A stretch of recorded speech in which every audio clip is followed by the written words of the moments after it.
Hey everyone, welcome to Ink Scribes, the comics podcast where we discuss the art and craft of comics. I'm Colin Singh, an aspiring comics artist, and I'm joined by my co-hosts Eric Zawadzki, the artist on the critically acclaimed Assorted Crisis events from Image Comics, and Taylor Stauft, creator of Luke Zenith and Scorpio Gold. Today, a very special episode where we're going to be covering the work of the great Geof Darrow.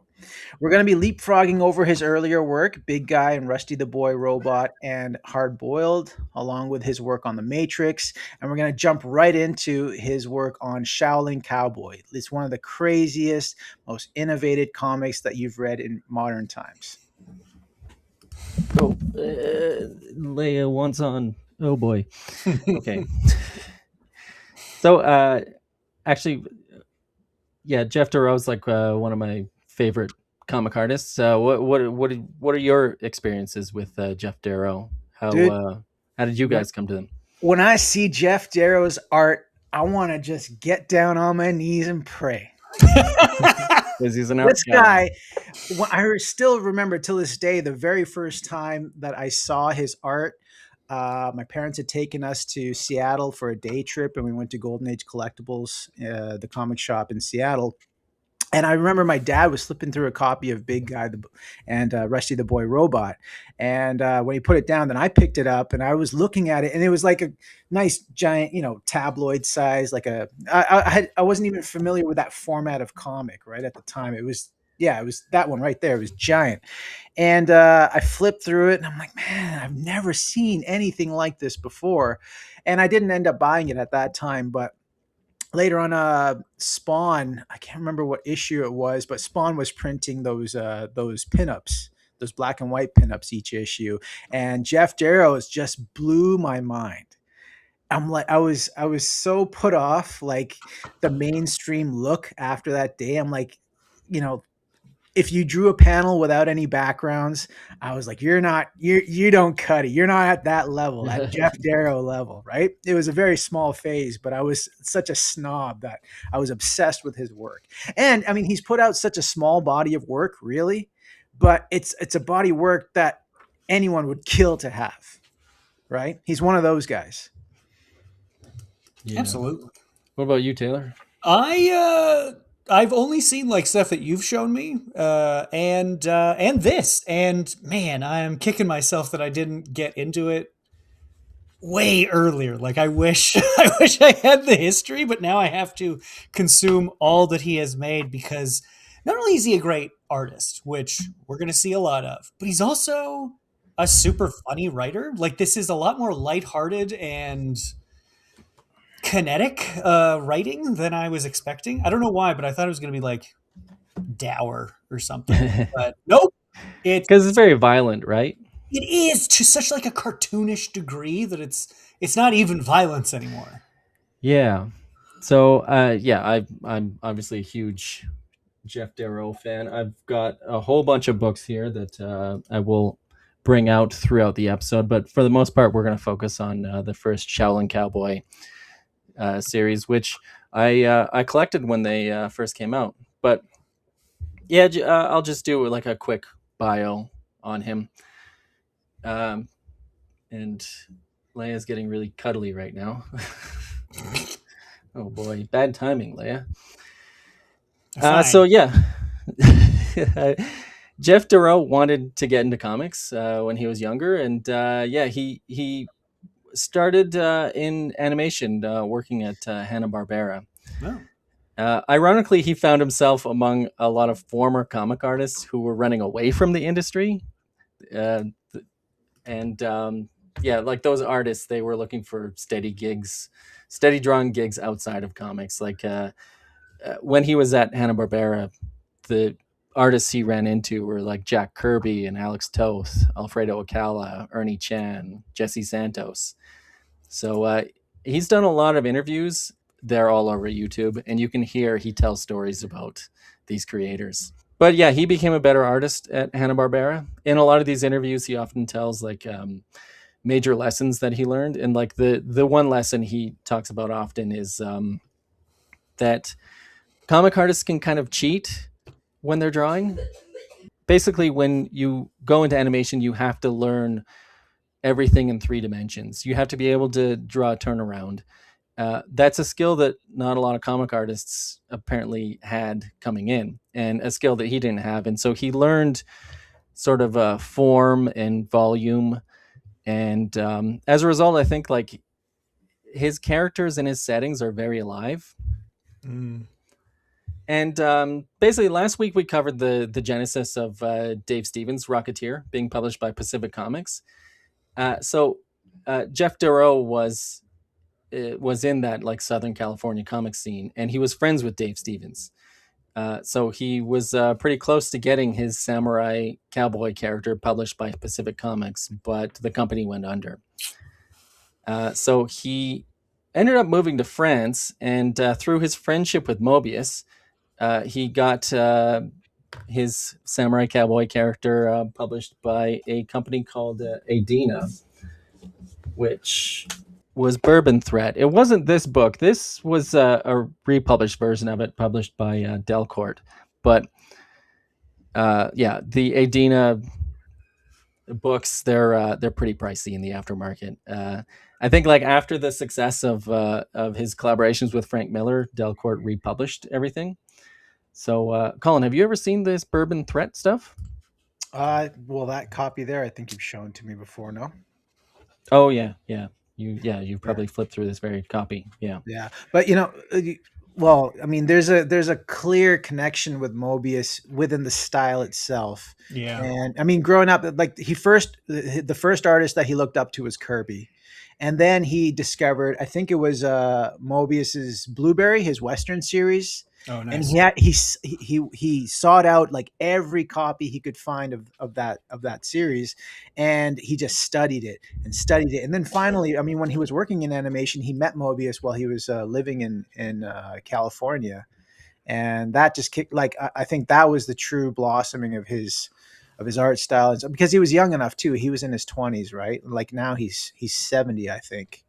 Yeah. And I mean, over that time, like he's just, like I said, like I don't know. Yeah. He's every page that I've seen of his, I've stared longer at it probably than most artists that I've looked at while I've Yeah, ever. so I think this was a huge inspiration for him, The Long Tomorrow, and like anything Mobius. But you can see a lot of crossover here where the cities are very populated and very alive. Yeah. Just a lot of stuff always going on in the background, which is a trope of Geof Darrow's work, right? Yeah, I mean, and also the line work itself, he expresses texture without expressing texture, right? Like even the drawing that I did for today, again, it's not finished, but like I've tried to, I've really broken away from actually defining texture and trying to break it down to just like the lines of like of flow within fabric or within any sort of elements that he's trying to illustrate. And yeah, I mean, that of course stems from Mobius. Mobius is obviously capable of the same thing, but he can also do texture as well. Like he's got such a wide range. Well, it's a clean line style too, so there's no spot Yeah. blacks. So, Yes, so no that's spot why putting black it, that though. too. Yeah. Texture without texture. Yeah, he's just kind of using, yeah, just like the right line or the right dot in the right Well, place. he just makes it busy enough. Like a fold in a trench coat is not just 2 lines; it's like 16. But like it's still very organized and nice and flowy, right? It's, I don't know. As we go through it, I'll probably like I'm probably not saying it right, but it might come to me maybe later on in the episode when we're talking about that kind of stuff. No, I think you are saying it right. Like you're right. It's I was struggling with how to get this in the piece I made for this episode because like I don't how do I But why, even why does he achieve this? like a refrigerator, he'll just draw the stickers and little dents and nicks on the refrigerator door, and it's just, you can see that it's metal or it's wood or it's fabric or whatever the case may be. Like he unlocks that in your head. He communicates it so well that it's so familiar to you, you know. Yeah. Yeah, so so this was originally published in France, but it was also published in heavy metal and Metal Erlant. well, heavy metal in the U.S. Yeah. and yeah, and then in I think that yeah, this one was published in like Dark Horse Presents number 19. But it is funny because like the original art for this is apparently like only 4 pages, but they divided it up into 15 pages. So a lot of this stuff like was postage stamp sized on the original Jesus. art. What? Maybe that's an exaggeration. Apparently, like all of this stuff and all of this stuff has just been reprinted in a brand new hardcover that came out like a couple of weeks ago, which I haven't got my hands on. So we're looking at it before that. But if anybody wants to purchase this stuff, it just came out, brand new hardcover. And apparently, in that new hardcover, you can see what the original art looked like, and then how they divided it up. I'm told, but I haven't seen the book yet. But yeah, fascinating. This is like 15 pages that was drawn as 4 pages. Like, how would And that so, even be organized? Is what I can't conceive. I gotta see it. well, and also, so this one was printed in black and white in Dark Horse Presents, and like this was a page, and that was a page, and then this was a double page spread, but Jesus. it was drawn like this, and then like yeah, these were all divided up to make it like I don't know, like 12 or 15 pages or whatever. Like that became a double page spread. So yeah, it is interesting because that's another thing is like he drew all this like European size, and that's something interesting about looking at this stuff because this stuff was also drawn European size. You can tell because of the white borders on the top and bottom, What do you mean and he drew it European size? Like the like not the traditional comic size. It's more like an album. Oh, okay. Like the dimensions. Like it Yeah, might even be like a 14 by 17 instead of 11 by 17. Okay. Just a little bit more of like a yeah. So I mean, this is the same character. This is what he was drawing in the 80s, and then this is the more modern version, the Shaolin Cowboy. But he was called Bourbon Thret back then, I guess. And there was other stuff that I don't have here. There was like a team up with a Clint Eastwood type character, which was called like East Meets West, which is very expensive on the aftermarket because it was published in France. Actually, if I have this pencil art of Geof Darrow, and I think there's an example of that Clint Eastwood. Actually, there's Bourbon Thret right there. There's a quote from his colleague Steve Scroce about Bourbon Thret, which is pretty fun. This looks like a Bourbon Thret drawing, the early version of the Shaolin Cowboy. Fun fact, the cowboy is actually an idealized version of Geof himself. I feel like there's an alternate reality where a heavyset Chinese man is drawing comics about an iconoclast comic book artist. I'm certain of that.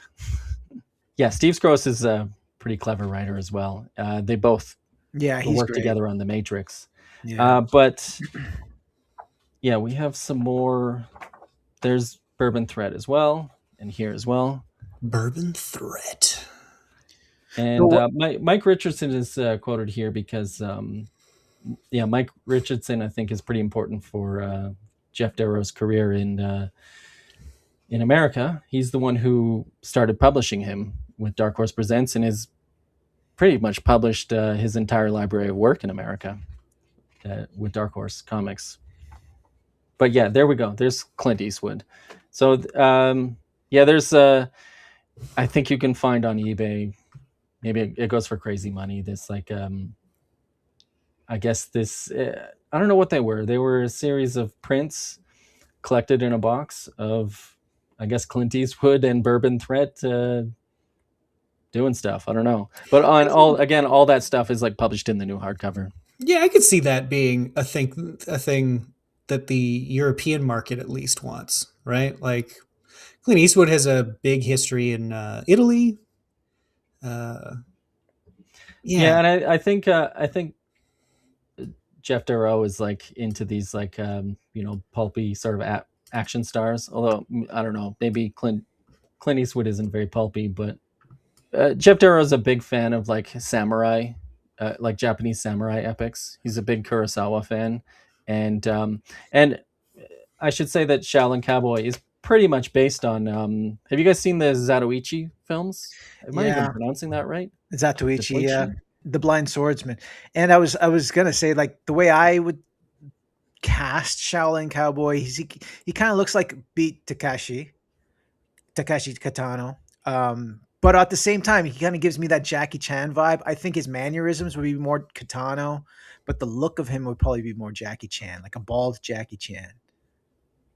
Well, he's pretty much based off the actor who played Zatoichi, which there's like 20 of those Yeah, films. there's a couple different ones. Well, Katano also played Zatoichi too.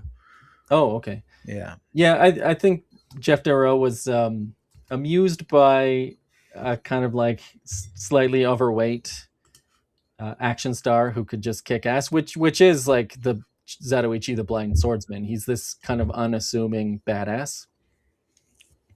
But have you guys seen The Searchers? Yes. Yeah. So I only just saw it like in the last couple of years, but I mean, I started reading Shaolin Cowboy back in like 2004. I bought this when it came out, so I was very familiar with Shaolin Cowboy when I watched The Searchers, and The Searchers takes place over like 10 years, It's a I huge guess. amount of time, yeah.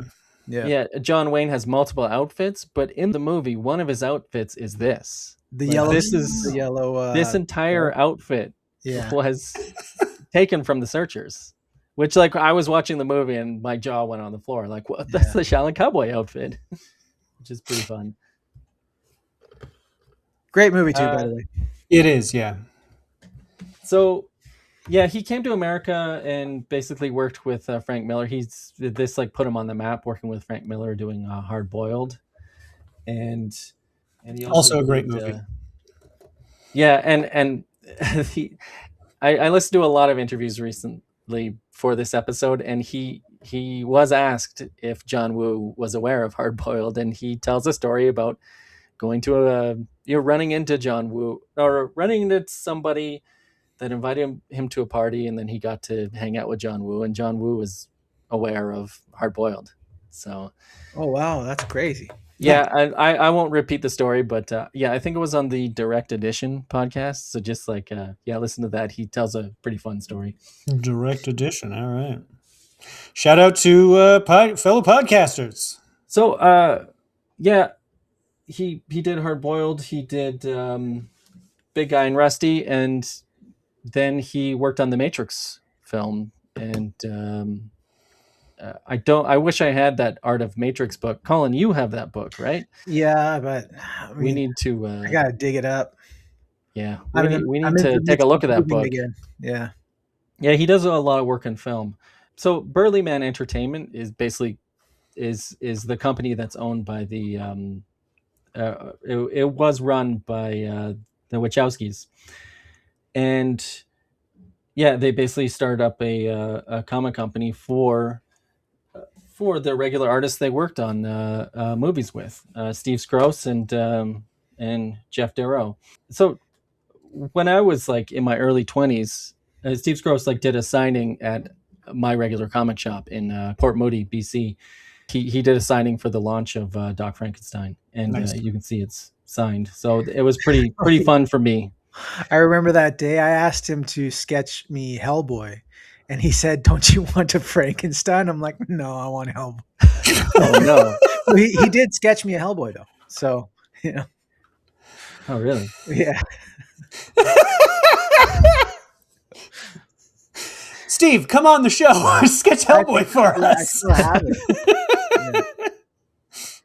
Oh man, Steve Skroce, like the fact that he signed at local events and signed it at my shop, like the idea that like a working comic artist was nearby, like made it more realistic in my mind. And I loved his work so much, and you can see a bit of the DNA of Steve Skroce in my work to this day. Yeah. Oh yeah. Yeah, and I mean, yeah, we should take a look at this one time because this work is just stunning. This was just this cover alone, right? Like the look at the detail our man Eric puts in. I mean, as if oh, I thought we were looking at this. no, we're looking at number 6. As if it's as we could all see the profound influence he's had. Yeah. I mean, this work is very detailed. but Once never again, over detailed. yeah, it does strike that fine line. Yeah, it's so good. Yeah, we gotta do like a Steve Gross episode in the future because I've got a lot of Steve Oh, Gross 100%. comics that inspired the hell out of me when I was younger. Yeah. From Ecto Kid Oh, to X-Men to Wolverine. Yeah. yeah. I should say that the first appearance of Bourbon Thret slash the Shaolin Cowboy, because it's the same character, is in this Hellboy Christmas special, which came out in 1997. Right here. There's Bourbon Thret. Oh, Nice. nice. So that's pretty fun. Who, And he's who just colored that? well known for doing these dogs. But who colored it? Dave Stewart. So I knew it. I knew it. that's interesting because Dave Stewart did not color these Shaolin Cowboys, but going forward, Dave Stewart has colored every Shaolin Cowboy volume after that, and also went back to recolor Hardboiled and recolor Big Guy and Rusty. So anything to do Because with Dark Horse, pretty much Dave Stewart has been his colorist on yeah, that. and this is interesting because Geof Darrow does tell a story about how he was unhappy with the reason he didn't have Dave Stewart do the first Shaolin Cowboy is because I guess he said Dave Stewart colored all the dogs the same, which he wasn't happy with. But yeah, I don't know. I mean, that's a note that can be fixed, right? That's not.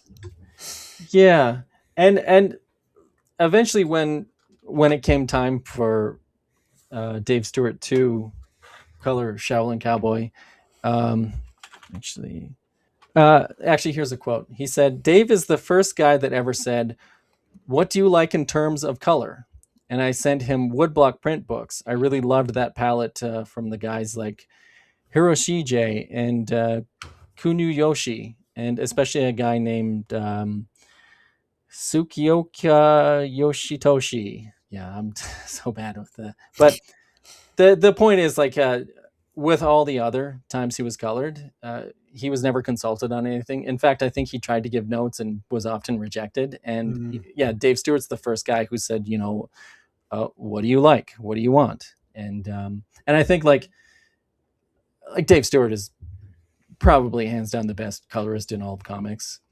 And so we're gonna look at the color in these comics, and it's hard because like I'm naturally going to compare this colorist to the best colorist out there, so it's a little unfair, but yeah, just Dave Stewart's great. Do you have the first volume in the hardcover recolored by Stewart, or this was not recolored? But I do have the hardcover of this, which was printed. So what is interesting is this is printed in glossy, whereas these issues are printed on matte paper. Oh, it's matte all the way. A thing about these printings too, I love the way Burlyman printed these books because thick paper, the paper, just thick the cardstock cover. It feel again, I'm big on that kind of stuff on the actual production quality of the book, but it smells like an old book. I love that old book smell, and Darrow's got to love that smell too. They definitely went out of their way to make it smell like that, I think. Yeah, it's these are a good quality product. Even like stuff like Dan Klaus with 8-Ball, he also has that smell printed into his work too. I'm gonna look up what causes that. Yeah, it causes the smell. Yeah, dead people, formaldehyde, something like that. Like what? Like they're drawn corpses. It's not real, people, Colin. Right? It's just decayed paper. Oh, okay. Yeah, that makes sense. But how could they do it with this? Probably just because it's non-acidic, so just it existing was already causing it to break down long before it even got printed, and then printing causes the acid content to go up. Interesting. It just like intensifies as it goes. So yeah, right off the bat, we get kind of a sense of Darrow's absurdist sense of humor, with this first caption, where it says someplace in the middle of nowhere, the day before yesterday and a week before tomorrow. What's interesting about this is like this is the beginning of Shaolin Cowboy, and like there's been 4 volumes so far, and I think he's working on the 5th now, and it's all one continuous story, and it all takes place. If you look at all 4 volumes, it's probably like a week that's gone by, maybe. Oh damn. Okay. Yeah, because it is just kind of like just these first 7 are just like he just kind of stumbles from one thing to the other. Falling off a cliff into the ocean. Now he's in a shark. Keep going. Yeah, I mean, I think it's like sort of that Yojimbo sort of like Western kind of man with no name thing, where he's just a wandering warrior, Yeah. just wanders into town and comes across trouble. Yeah, he's the Ronin, the gunslinger. He's that archetype. Yeah, and so this is a recurring element in his work where there's like graffiti on everything. I think there's a lot of like anger that permeates these comics, like just like roiling under the surface. The idea that there's like graffiti and garbage everywhere, and like even more so in later volumes, like it becomes more and more prevalent as we go, and like his dislike of certain politicians is like plastered everywhere. There's some villainous characters that pop up, like henchman type characters that just seem like degenerate assholes, like ripped from real life. And yeah, I do get this like this sense of like disgust in the world, like in his work. And yet he also makes a character that is at the end of every issue I've read so far is also kind of framed as a bit of a degenerate. Well, yeah, I don't know what like who knows what the joke is. The joke is that nobody likes him. Nobody Yeah. likes the Shaolin Cowboy. So that's a funny thing to point out. It's like, and this is not reprinted in this hardcover. So Oh, that's a shame. that's one of the fun things about these comics is on the back you get like, I guess on the back of every issue you get an explanation of how he was kicked out of something or fired or just excommunicated. Yeah, he was asked to leave. And it's always like not just leave, but like you can never come back. Yeah. Read the back of that red one, Eric.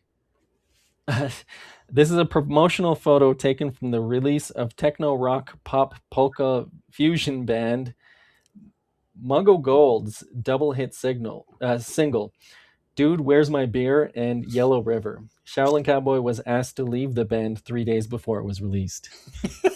And yeah, it may be because they don't like him, but also he may have gotten into some kind of adventure which cost them. He may have brought the whole building down or something. Because if you read these comics, it's a one continuous fight scene.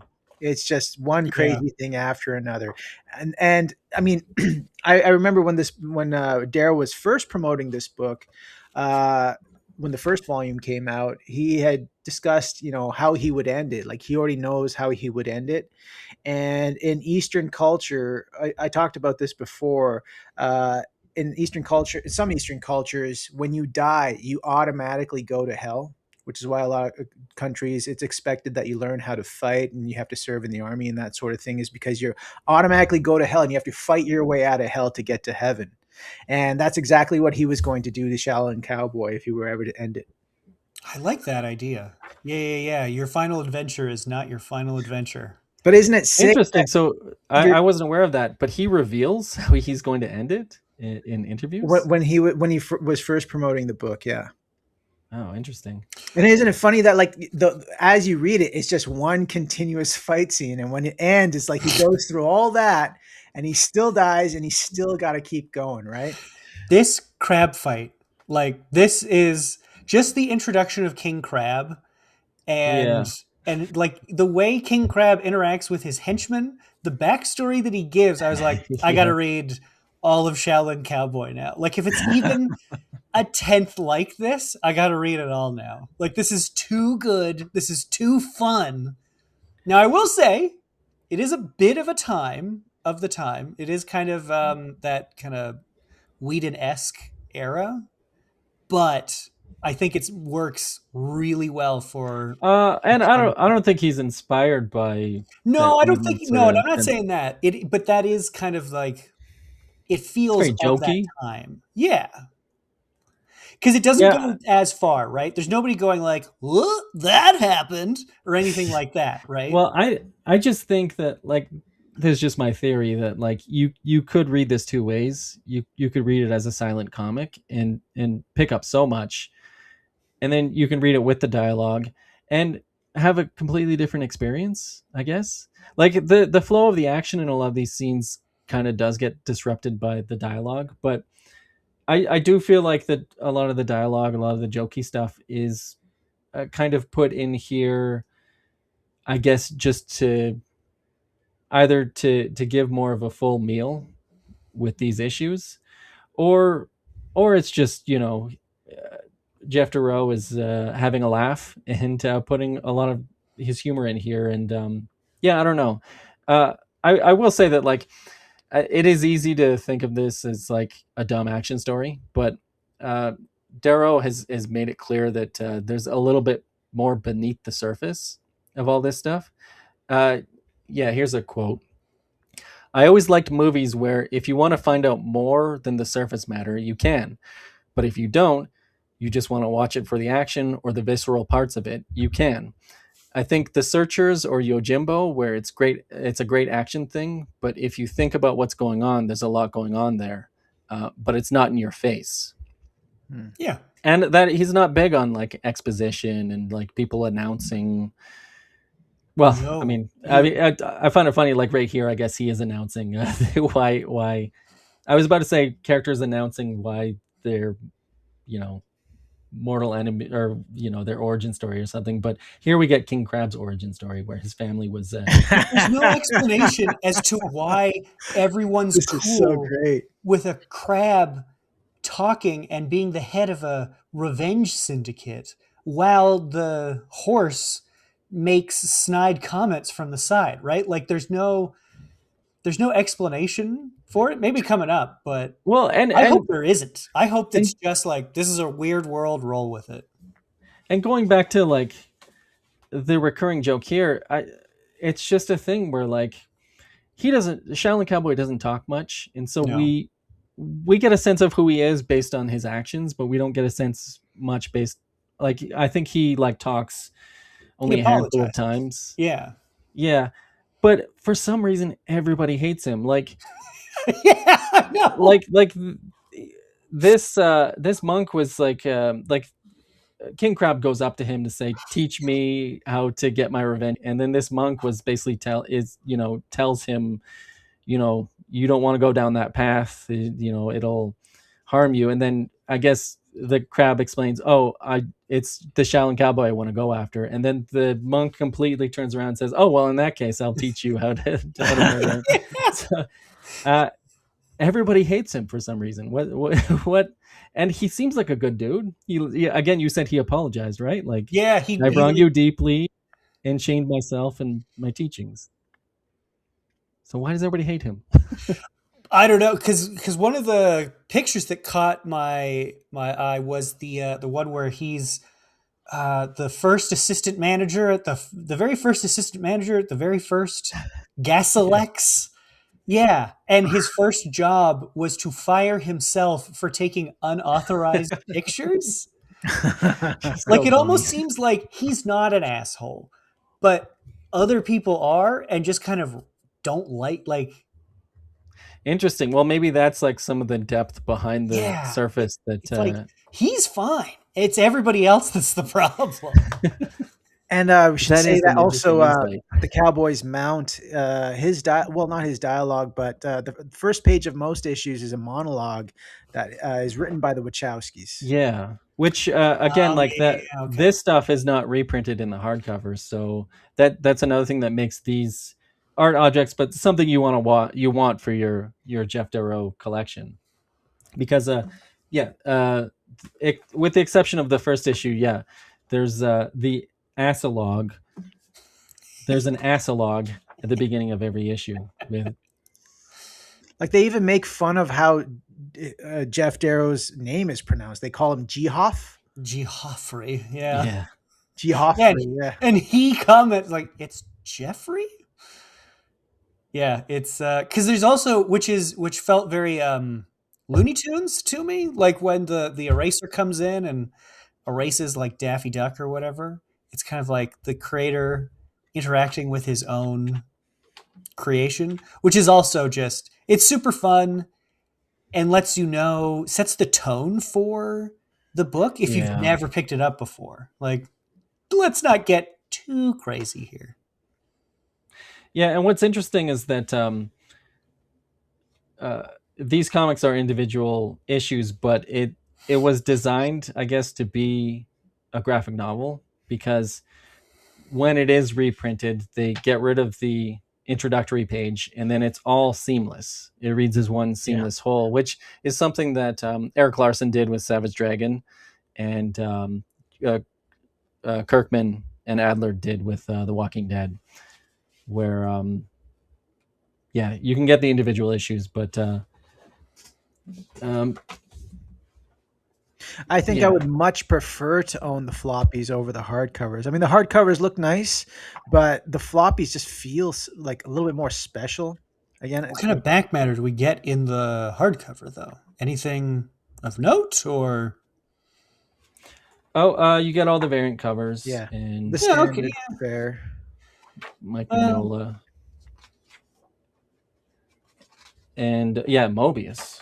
Get a Mobius one. Yeah, hell yeah. And yeah, a lot of fun stuff there. I noticed a lot of these artists are doing the same thing that I did, which was not attempt to replicate the chaos of Geof Darrow. no, it's usually and tall that's exactly. Yeah, it's a blue sky. Yeah, In the air, he's midair above ground, and you can't see the ground, right? are you a witch? Because yeah, that's what I got. Yeah. I do want to say though about the fight scenes. It's so easy for a lot of fights in comics to just prioritize cool looking stuff. These are choreographed. Yeah, You know, like I always wonder, like, is that tough for him, it's or does gotta be, right? Because there's one maybe where it's like easy? I don't know. where a gun is thrown, and then in the next panel, the angle has changed, but it catches a guy right in the eyes. Like the flat top of a gun catches a guy right in the eyes. Was that in this first fight? It's yeah. I mean, yeah, I mean, this was just crazy. Just like Yeah. popping the disc out of his neck. Just like such clever, funny, ridiculous, just extremely ridiculous. But as you go on later on, he uses a pole with a chainsaw attached to either end, and he does some Yeah. crazy kung fu numbers, flipping the chainsaws around and stuff. And the blood splatters of the turning of the blades is also all nicely choreographed in that if you actually read it panel to panel, you can follow it, right? Yeah, Yeah. that's the stuff. That's the stuff right there. Yeah. This is interesting because for most of it was colored and lettered by Peter Doherty, but for the last like 3 issues, it was Laverne Kidrzewski. Kinzierski. Yeah, which I think I like the hardcover version better. well for the Kidrzewski ones, the hardcover is better, but for the Peter Doherty, I prefer the matte paper. So Sure. Right. Yeah. Yeah. because this stuff, I think this stuff printed a little too dark. Printed a little too dark for the matte, but yeah. turned out pretty well with the glossy. Well, there you go, everyone. The benefits of gloss is that it can punch up colors that aren't thought of in terms of paper stuff. Once in a while. I think the bigger your palette, the better it is on glossy, but the more limited your palette, it doesn't pop. Yeah, like older comics. Yeah, older comics. with the limited 64 color palette looks a lot better on like newsprint and that. Absolutely, yeah. Now, in a desert setting, there is a blue sky. It's realistic, but I much prefer the, I don't know, Dave Stewart's approach where it's not as realistic and it's Well, you get. the thing about a desert, especially this kind of desert, you can see it in especially towards the end of Breaking Bad,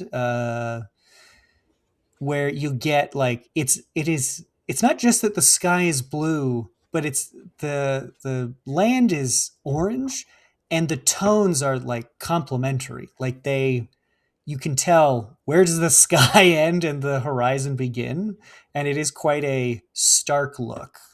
And I wonder if that's what was going on. This feels kind of sunset. Yeah, which I mean, again, like these comics take place over like the course of a couple of hours. So was it sunset all throughout? I don't know. I just think I don't know. It just looks more appealing to me than the blue sky, which you get in a lot of movies. You get like color grading where, Yeah, when they filmed Dune, the sky was blue on set that day, but with color grading, they made everything yellow, yeah, and they did that on purpose because it I don't know, it looked more appealing to me at least. yeah. Because in that instance, it's the sand and the spice is in the air. It makes it feel more alien. Yeah, And it makes it feel more hot, like yeah. you're in a desert. And I can see that being used by Stewart as well. Right? Is it's a desert. It should feel hot. Blue is cool, and there's just kind of a heat to battle. Yeah, and I do like the way Dave Stewart details stuff as well. Whereas here you get a lot of like textures that I'm not a big fan of, and just a lot more modeling with the color that I'm not as big a fan of. Here, see, this is the second What volume, what puts you and off just that? uh, I don't know. It's just a personal preference. Like you guys see this like texture, right? It's like a realistic Yeah. texture that they put a filter on, whereas like Dave Stewart has got this like more. The texture is it's not a realistic texture, but it's a textured brush that's been used. But yeah, I just find this sky texture just so much more appealing than if you were to take like a realistic sky. Uh, Mm. yeah, I don't know. Yeah, what it comes down to is just personal preference. And like again, you don't get like the super detailed like modeling on the figures like you do here, which yeah, like well, what do you guys think? Which do you prefer? Um, yeah, I can see. I don't know. Well, I've only ever read these, so the first seven. So, Colin, you could probably speak to the later volumes better than I could. Yeah, I mean, like the quality of the work just stays consistent throughout. That I'm not really hating on one or the other. I don't really want to prefer one or the other. Yeah, Obviously, I'm not Dave a big Stewart fan of this stuff. Stewart colored more of the work than Doherty and Kanzierski. But really, I mean, it's all. I like it all, man. I like it all. This is one of those times I really just don't have an opinion. I'll take it either which way. Well, I mean, while we're talking about it, I guess this episode is all over the place, but here we have Hardboiled, the original coloring. Don't show them And too then, much, in case we do a oh, hard boiled true. episode. And I'll just show an example of like the difference between this is the original colored by Claude Legris, Legree. Legree, Yeah. and then we have Dave Stewart. Apparently, Hmm. apparently she didn't like he asked to color this blood red, and or in earlier issues he wanted more blood, and I guess she came back to him saying she's pregnant and it's just too much for her to handle to color it as so much blood, like it just she can't deal with that or something.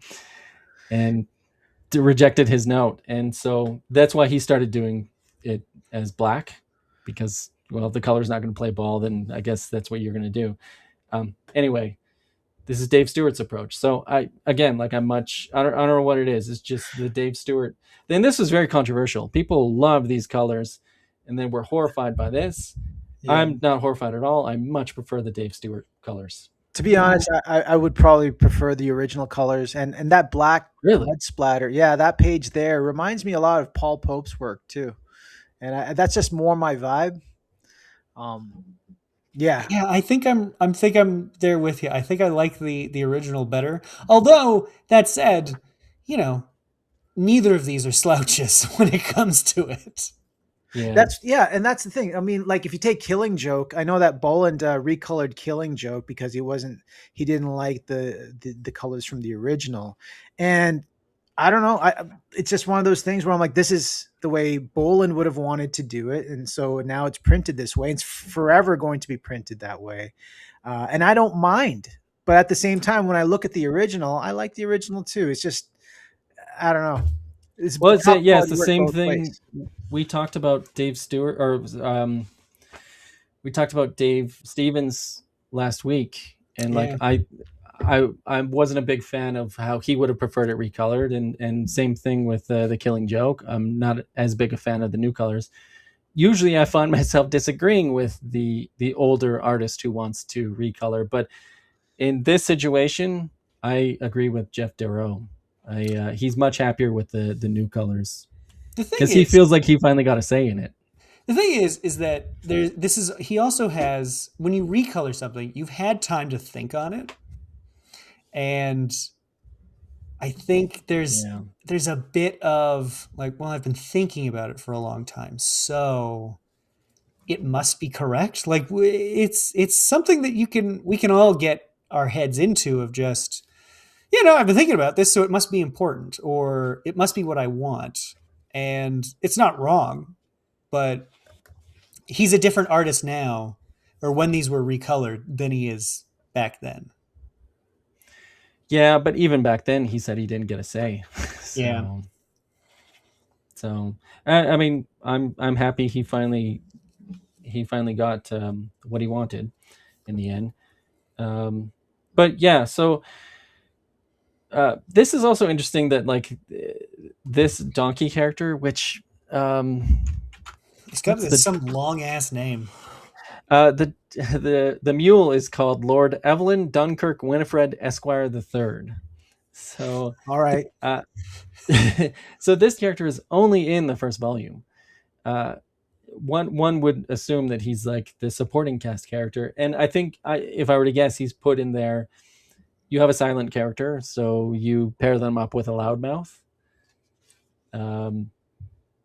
But yeah, evidently that's not too important because like yeah, the mule doesn't survive to the next volume, to the point where like it is strange the end of this isn't fully like the story kind of resolves itself but not completely. It just like things just sort of shift in a different direction for future volumes. Hmm.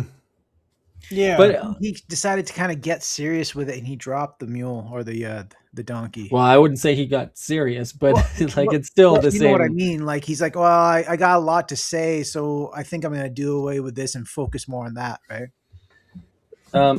This is what he had to say for volume 2. It's a zombie fight for how many pages is this book? It's just a Oh zombie fight yeah, that was that some of my goes most favorite stuff. on and on. It feels like a prank almost. Like you buy this comic and he's I, still fighting the zombies. He's still fighting. He's like the entire book is Yeah. a These are zombie like still. Jesus.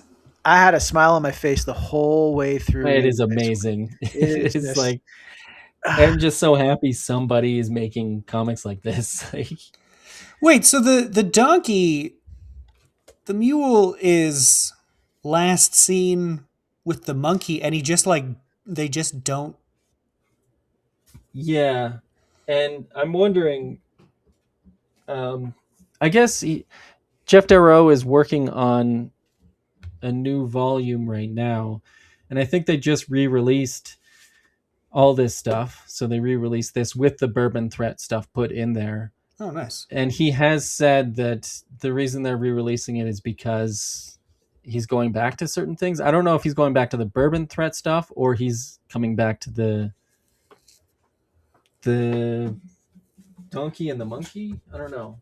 Because so this was the last issue, and I guess they're fighting.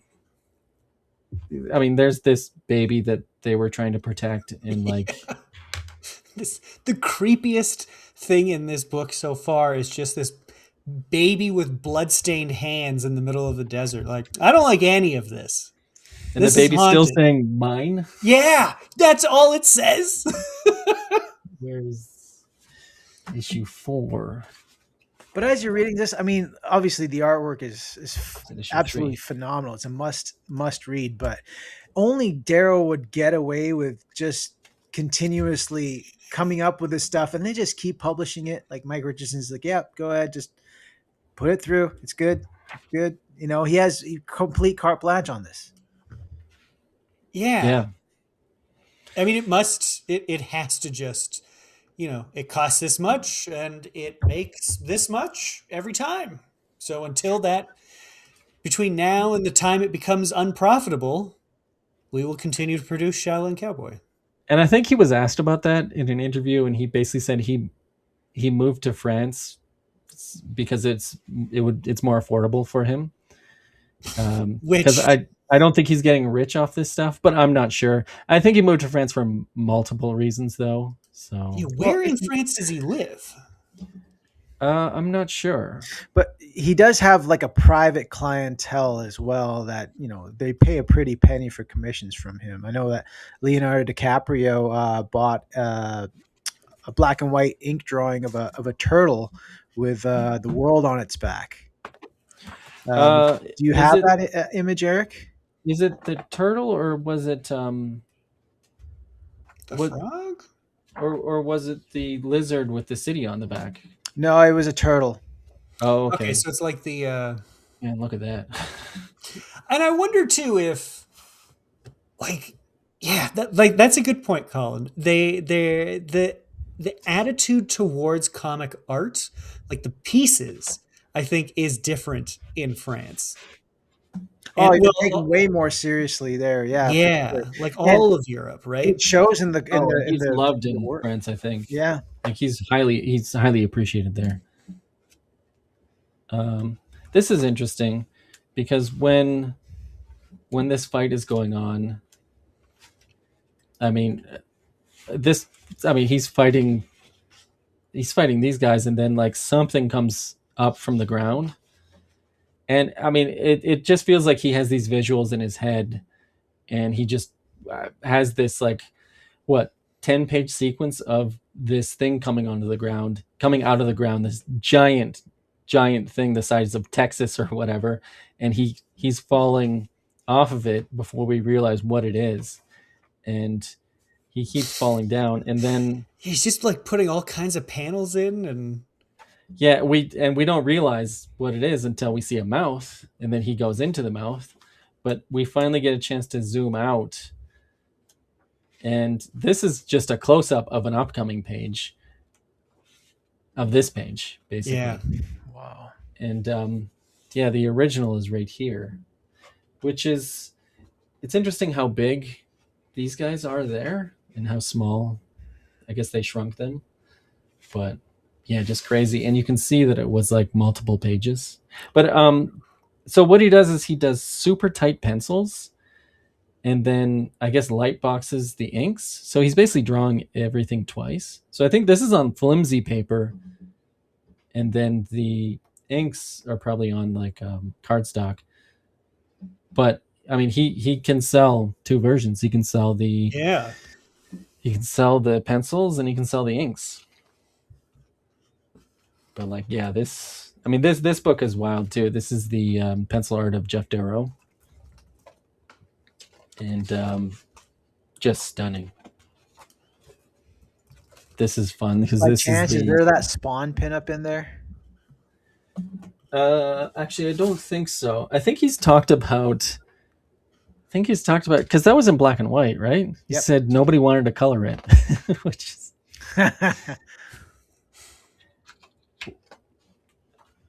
yeah, great I stuff. love Oh, seeing studies. Yeah, is that? that's the Akira bike. It looks Yeah. like yeah, Almost. Madman. Yeah. And this is fun because he he likes to play with the form of comics. So he has these like posters of like, or he has these like fake back issues that don't Yeah. exist. This is like issue 2 of volume 50, Actually, and if you look at the copyright too, it's like Shaolin Cowboy number 384 from volume 36 or something. If you look at the copyright down there, volume number yeah, 54. there you go. See? He said that in the original Bourbon Thret, like comics that were printed by Aedena, they played around with stuff like this and put like a fake like fake covers for previous issues, and like people reached out to try and buy them. Like in France, like people appreciated him and loved his work so much, and it did annoy some book sellers because they kept getting calls like, how do I order this stuff? And it doesn't exist. It's just like a pastiche of like, you know, long running Marvel heroes or whatever. Yeah, But these comics are so fun. it's also building out a world in a really interesting way, right?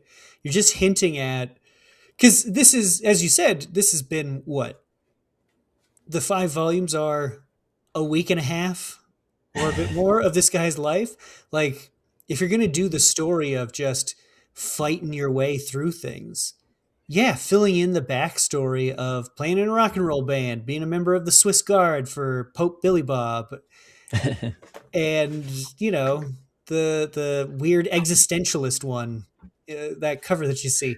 What a great way to just kind of, I don't know, not fill out, but hint at what could be. Yeah, I mean, I don't hear it talked about much, but I wonder how much of influence he has from Japanese comics, like those 100-page fight scenes from Dragon Ball, Oh and yeah, and the like, right? That's exactly what this is. yeah, he's a big fan of you know, all the perennial manga stuff, and he was reading that stuff untranslated. Like he was just like reading the visuals, Hmm. which I guess is interesting to note because if you don't know English, you could read a Shaolin Cowboy comic easily. You just like take in the visuals, right? Yeah. In fact, I did with one of these issues, I did reread it without, you know, reading the dialogue, and in some ways it read better to me because I appreciated the action more. The like when you a lot of this is like an action and then a reaction, but like there's a word balloon in between that, and so it like disrupts the flow. And then sometimes you could just your eyes can get a little lazy and you're just reading and like maybe not fully paying attention to the visuals. But if you sit and read these comics by only looking at the visuals and not actually reading the dialogue, yeah, it's a different experience. So I would recommend people give that a try. Yeah, I mean, I read some of these, and there are large swaths where there is nothing to read, and I just kind of kept going with it. Like, I'm sure I can come back for these jokes later. But Yeah, in terms of seeing what's going on, because it is it's always escalating, and you just want to see, well, what the hell's going on now? Why is that like this, right? King yeah, Crab attacks. and just how perfectly it's like choreographed. Yeah. It's great. It's so good, especially because he's using like the sort of things you see, like the 5 deadly venoms and the hand poses. Well, Yeah, the top panel, the wide top panel, like you see that swirl of dust as he's flying towards Cowboy. Oh, is yeah, it dust? Well, it's kind of like he's doing one of those kung fu long fly jumps, right? Oh, Like a okay. I fly was kick. like, is he excreting something to No. He's like propel it's like a oh, kung just fu to movie. He's just convey going flying movement. for him. Okay, that makes a lot more Yeah. sense. But yeah, I mean, this whole thing was funny because there was such a lead up. There's like this is the villain monologuing and telling his origin story and just like saying I'm gonna kill you, and then the fight is over actually fairly quickly. yeah, he just punches him so hard that he rips through all of his guys. Yeah. And actually, that's something we didn't bring up. I guess is this brilliant sequence where I guess they're the Revengers or something, or they're trying to come up with a name, but they it's They all these settle people on, who want yeah, to kill the Shaolin Cowboy. my They've It's revenge. all every Well, it's person he's our teamed up, done revenge. wrong in his past. and it just goes on Each and one of those on, characters has a unique grudge against the cowboy. and they all want their turn to monologue Yeah. about it. Okay, so how are we going to organize this? Yeah, who goes first? These comics are so fun. Yeah. Is this the monkey? Actually, that's I some. figured it was because he seems to be following him. Yeah, I didn't actually make that connection. And I figured, based on everything that he's done, if it's going to be a different monkey, he would make it a different monkey. Yeah, that makes sense. I wonder if he's going to do something with this monkey in the future. Well, yeah, because in issue 7, the last you see him and the mule, oh, the baby is the monkey. Okay, yeah, I guess that is the monkey, which, yeah, what is that trying to say? He's trying to say something. I don't know. And then you get like this. But even Marx theorized that the proletariat could incorporate petty bourgeois thinking if they rely primarily, but not exclusively, on self-employment at an income. What the? Like, It's what is just happening? amazing. It what's so funny is that like between volumes, shoot, where is this? Okay, so when they come back for volume 2, they say the story so far, Oh my God! and it's not the story we've read, No. but it's just endless. Yeah, it's just so funny. Does it just like devolve into lorem ipsum stuff, or? No, it's there's a lot there. Like while the Shaolin Cowboy searches for common sense, King Crab, a victim once again of the Shaolin Cowboy's deadliest catch, finally manages to claw his way out of the Volvo prison he has been canned into. Fed up with his continuous and ignoble defeat at the hands of his archenemy, he decides to amass an army of the numerous enemies of the Shaolin Cowboy he's made over the years and form the Revengers dedicated to destroying the Shaolin Cowboy once and for all. So, yeah, I guess maybe the last 3 paragraphs are what we've read, and everything else is what happens before him. Because it does go on about Mr. Excellent, Skippy G, and Father Ma, who are those 3 demons. But yeah, ridiculous. So Volume 1 came out in 2004, which is collected in Star Trek. And I guess Volume 2 came out in 2013. And then Volume 3 is Who Will Stop the Rain. That came out in 2017. And then Cruel to Be Kin came out in 2022. So, yeah, I guess it's every like 5 or 6 years. And apparently there's going to be a new one coming out in 2026. So, yeah, I mean, obviously he puts a lot of effort into this stuff. He's not the fastest artist around, and I guess that's obvious considering the amount of detail he puts in. Yeah, and it's not just detail, right? It's how he breaks down the page. It's how he's choreographing these fights. The weird design. Like, I really loved the design of what's he called, Mr. Excellent. Mr. Excellent. How, because it would be actually, I feel like it would be easier for him to have drawn a skeleton, but he's got like the skin is still over him, so you get like the sunken thorax. And he's And got this everything. like lizard thong. Yeah. But that makes it a lot more interesting too. I think. I mean, if it was Oh a yeah. skeleton, it wouldn't hit as good. Yeah, exactly, right? Like he's this like, oh, he's still kind of creepy. It's like when Indiana Jones finds like dead people. It's not skeletons. It's like poorly preserved mummies, and there's Yeah. something just creepier about it. Yeah.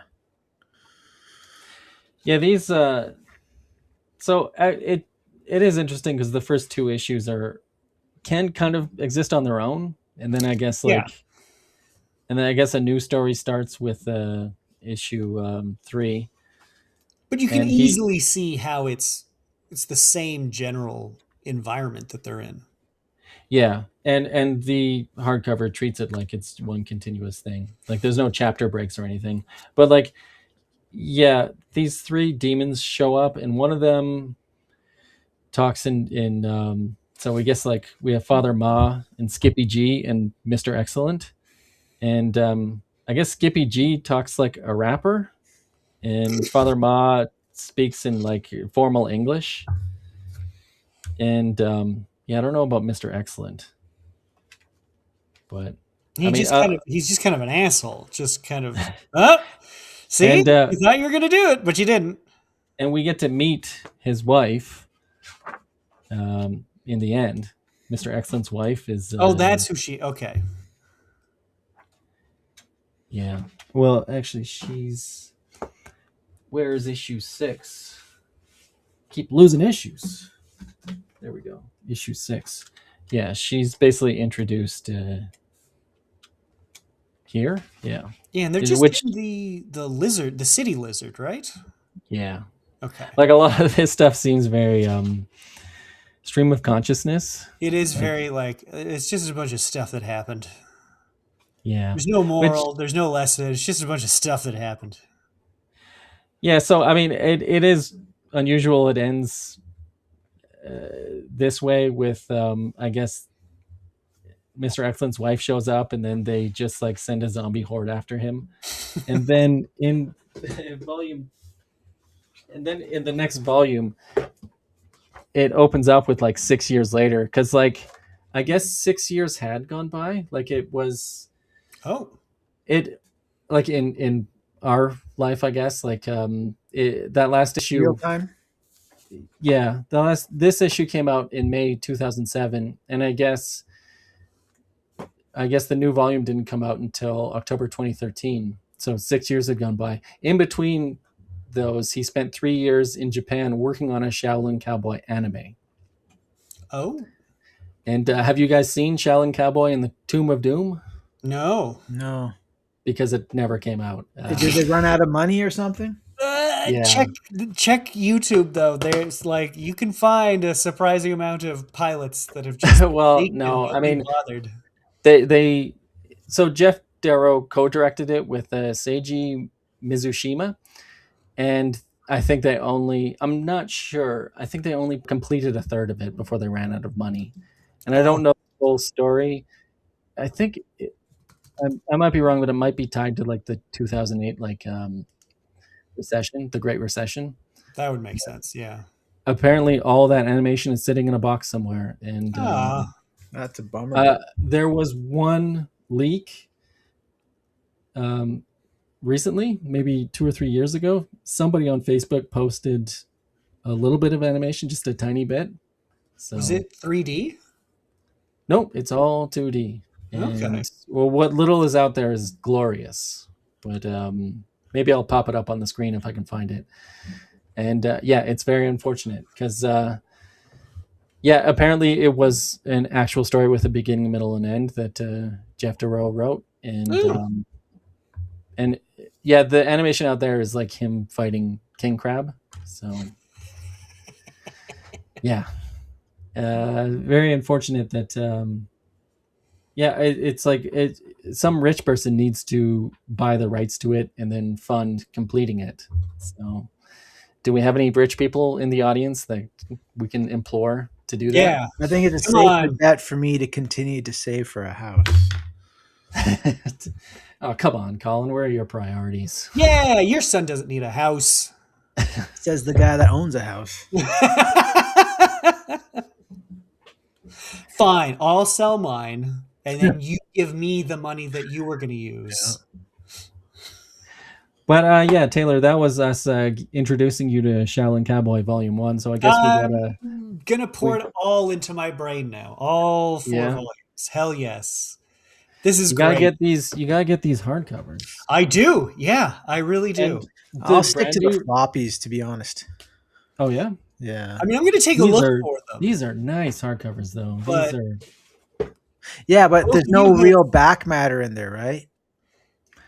Yeah, I guess not. Like these, it's just basically all the. Yeah. Oh, hold on. A little. There's Okay. Colin, here's some you have been layouts. instrumental in infecting me with an appreciation for quality hardcover. Well, yeah, exactly. But I mean, the And Dark binding Horse and does everything, I'm great sure is quality good. hardcovers. Yeah, Yeah. but Dark Horse does a really good job. But if it's not printing stuff that's found in the floppy, then why? Why would you? Because it's oversized, and there's no better Yeah, way to appreciate Geof Darrow I'm art sure there's than going to it's be an artist oversized. edition somewhere down the line. Ooh, yeah. It is kind of Oh, the it's the and same. they did print a second version of this where there is no dialogue, I believe. So there's so many different cool versions out there. All right. It's kind of the same situation approach that that Brubaker and Phillips did kind of in the towards the beginning of their career with like Incognito. Remember that book? Yeah. Yeah, Yeah, and they would have like, well, you can only get the essays about pulps yeah. written by Brubaker was big experts. on that. Yeah, Yeah, in those in the floppies. And they're like, "Oh, we make great hardcovers, but we're not putting those essays in." Well, so the individual issues that come out, Colin, it's what are you saying that there's special stuff in the individual well, issues? I have the floppies, right? They don't reprint the splash the first page. In some For this cases, stuff. yeah, they Yeah, don't print I the think the back. Burlyman stuff before Shaolin Cowboy went back to went to Dark Horse. Like these ones are special, but the Dark Horse issues read better in the hardcovers, I think. Yeah, but now I mean, now I'm all for rebuying work and multiple printings and all that kind of stuff. It's just that I have a feeling somewhere down the line there's going to be a giant artist Once it's edition done. type tomb Yeah. that I will be all over. But for now, I enjoy the books as they are. They're beautiful, beautiful books on their own. The floppies, I mean, like they're really nice and worth having, right? And again, it has that old book smell. Yeah. Look So at that. the Dark Horse stuff is printed on just regular glossy paper like this, and yeah, you don't get the premium treatment with the future volumes. The only one like Burlyman ceased operations with like I think like with this issue, or What? actually, Did the Matrix money run out? I mean, they're filmmakers, and this was some sort of side business, and I don't know the full details, but I think they just ran out of time. They didn't have time to have a comic like owning a comic business is not some lark. It's I don't something think that they that necessarily. I don't think they necessarily went bust. I mean, they did print the Doc oh no, Frankenstein yeah, completed. no, they didn't go bust. They just like didn't have time for it anymore. And Yeah. yeah, so like Doc Frankenstein, infamously, I guess like issue 6 or 7 was the last issue, and 6. Yeah. I think Steve Scrouse like finished it, but it just was unpublished until like 2019 or something.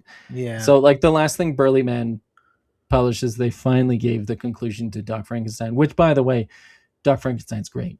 It's a fantastic comic. And when they finally finished it is so blasphemous. It is such a blasphemous story. I'm gonna check it out now too. This is stuff. God. God is Hell yeah. saying- You fucking fuckers. He keeps repeating that. right here. Yeah, it is. That's rad. Okay, yeah. I'm This gonna is him. That's when he sees Mary, yeah. Yeah, the Virgin Mary. That's and then so good. and then makes her a virgin again. Like this, just the whole thing behind Doc Frankenstein is like actually I think it was Geof Darrow's idea. Yeah, that his original drawing that they took off from. and they do the whole like science versus religion thing. So like Doc Frankenstein represents science, and then I guess you know religious fanatics are out to kill him, and yeah. Highly Although funded religious it's fanatics. it's very steeped in the aughts because it's like it has George Bush as a character, and like I think even Dick Cheney is in it, and yeah.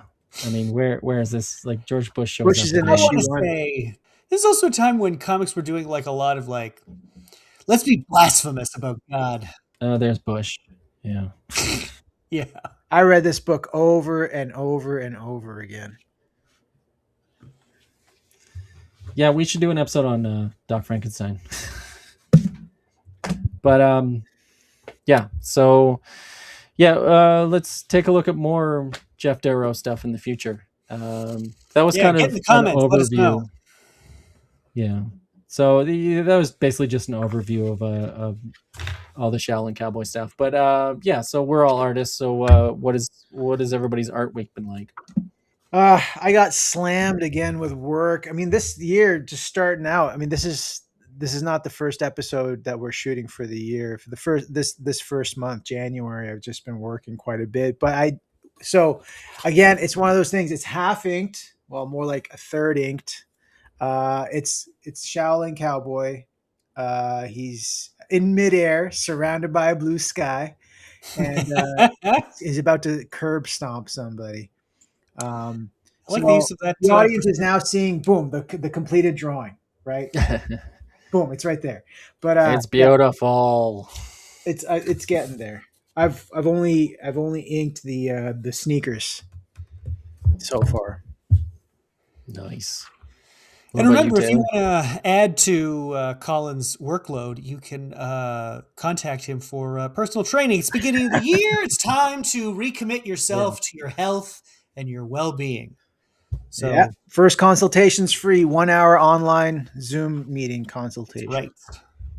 So take him away from the show even more. For my part, I am actually kind of disappointed with this. I tried to stick to something because I don't know Geof Darrow's work that well. So I just went with like, what's a Shaolin pose plus gun? No, but nice. But I am pretty happy with like the use of my restraint in the highlights. Is he standing on the ground or is he jumping? He is standing on the ground. I was torn as to whether or not to put a ink shadow or color shadow. He's kind of floating there a little bit. Yeah. I don't know. What do you guys think? Should I add an ink one or a color one? Dark brown. I would use dark brown. All right. I like the texture you added to the desert. Thank you.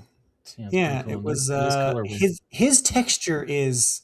Yeah, I got to learn more about it because how he does it. Like I'm just looking and he's doing a lot. It's you gave a blue sky. And, I know. You should have gone the Dave Stewart route. Well, had I known, for the next Geof Darrow stuff, I will definitely take a look at the Dave Stewart coloring. Yeah, actually, and now I do. It would have been cool to do more of a at sunset color scheme. You get a lot more interesting like oranges, purples, reds, especially in a desert. Yeah, like this. Yeah. So I didn't do a Shaolin Cowboy piece, but I was working on a commission this week. So I'm not fully done because it's still on the board here. But yeah, this is a Cyclops piece. I did Cyclops versus Nimrod. Nice. So, right on. The light's kind of, I don't know if it's the internet connection or what. It's a little bit fuzzy. Yeah, it's showing up fuzzy for you guys, but I'll pop up. I can see the composition. It's good. It's good. It's good. It gets the Colin seal of approval. Yeah. Well, I can see Nimrod's head now. Yeah. I love that. I still haven't taken the tape off, but the curled hand of Cyclops there. I love that. That's great. Yeah. Right Yeah, on. thank you. But yeah, let's close it out. All right. Well, thanks for watching, everybody. You can look out for the further adventures of Luke Zenith and Scorpio Gold coming up soon. Don't forget to buy Assorted Crisis Events. It's in comic stores now. And don't forget to like, comment, and subscribe. And we'll see you next time.